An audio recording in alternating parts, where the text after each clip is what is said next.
Welcome to Ajaxar Academy YouTube channel. In this session, I am going to discuss motion in a straight line lecture 5. If you like this video, please like, share and subscribe to our channel. Please share your valuable comments in the comment section. Okay, let us go to the today's session.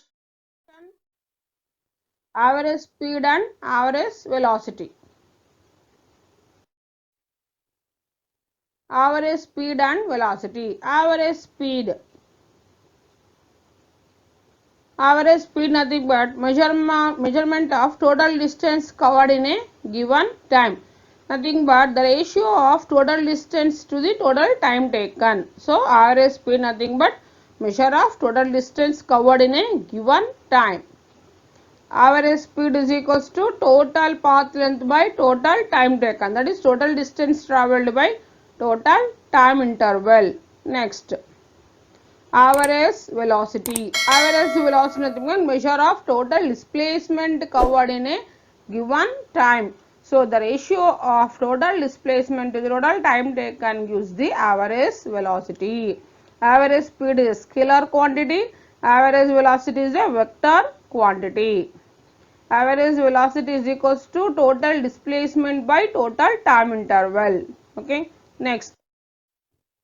Position time graph for an object.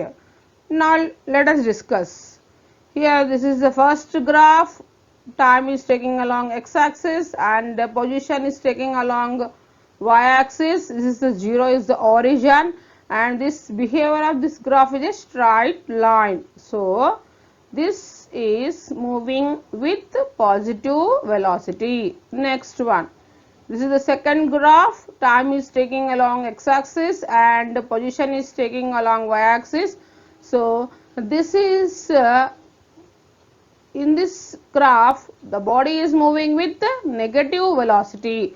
So first one positive velocity, the second one is negative velocity. The third one is here in this time is taking along x-axis and position x is taking along y-axis.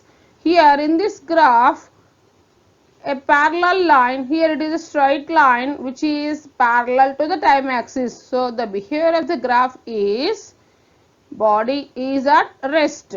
So in this situation the body is at rest when the graph of a straight line which is parallel to the time axis, then the body is at rest. In the first case the body is moving with the positive velocity and the second case moving with the negative velocity. The third case the body is at rest.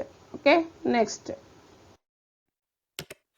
Now instantaneous speed and velocity. First we will discuss instantaneous speed. At particular instant of time we are measuring the speed. So instantaneous speed nothing but measure of distance covered at every instant of time. So instantaneous. Next velocity. At particular instant of time we are measuring the instantaneous velocity. So a measure of displacement covered at every instant of time. Speedometer gives the instantaneous speed. So instantaneous speed is the measure of distance covered at every instant of time. So instantaneous velocity nothing but measure of displacement covered at every instant of time.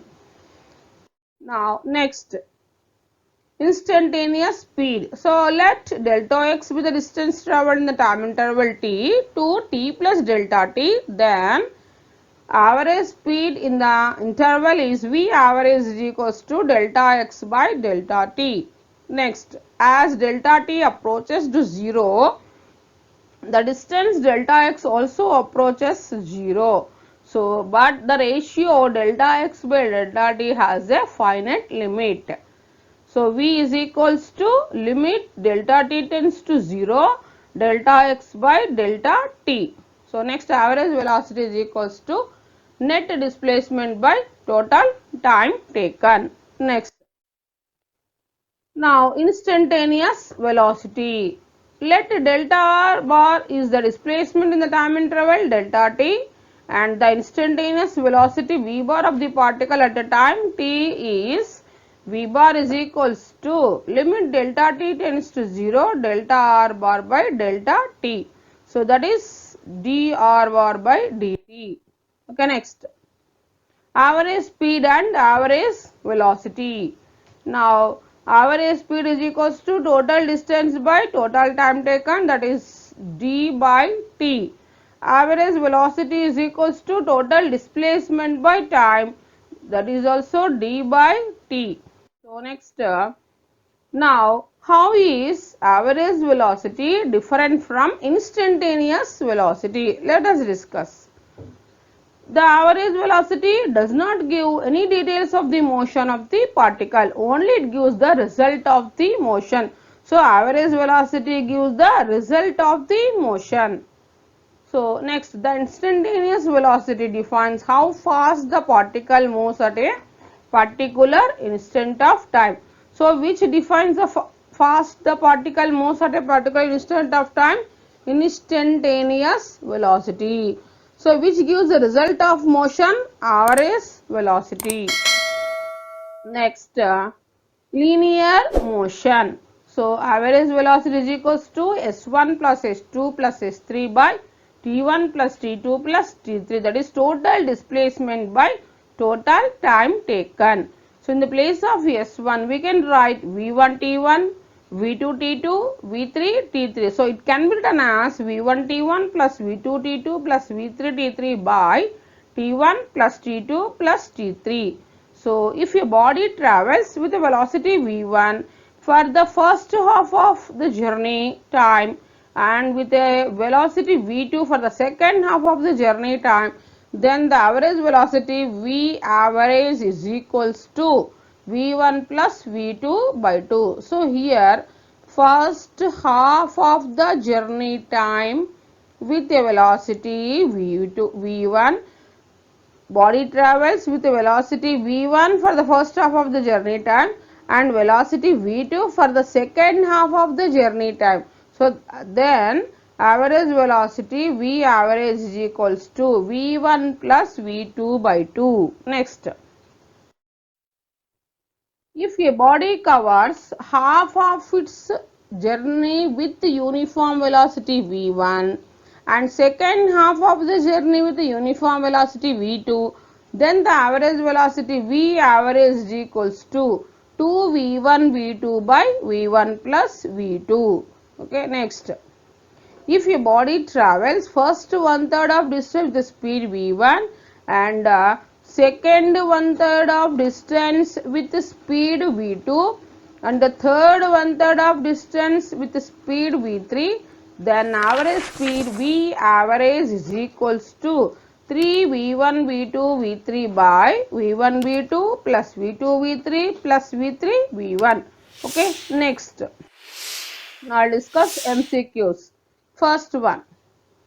The dash defines how fast the particle moves at a particular instant of time. First option is average velocity. The second option is average speed. The third option is instantaneous velocity. The fourth option is instantaneous speed. So, in this 4, instantaneous velocity defines the for how fast the particle moves at a particular instant of time. Okay, next, second one. The dash does not give any details of the motion of the particle, only it gives the result of the motion. Let us think. First one is average speed, second one is average velocity, the third one is instantaneous velocity, the fourth one is instantaneous speed. So, which does not give any details of the motion of the particle, only it gives the result of the motion, average velocity. So, average velocity gives the only the result of the motion. Okay. Thanks for watching this video.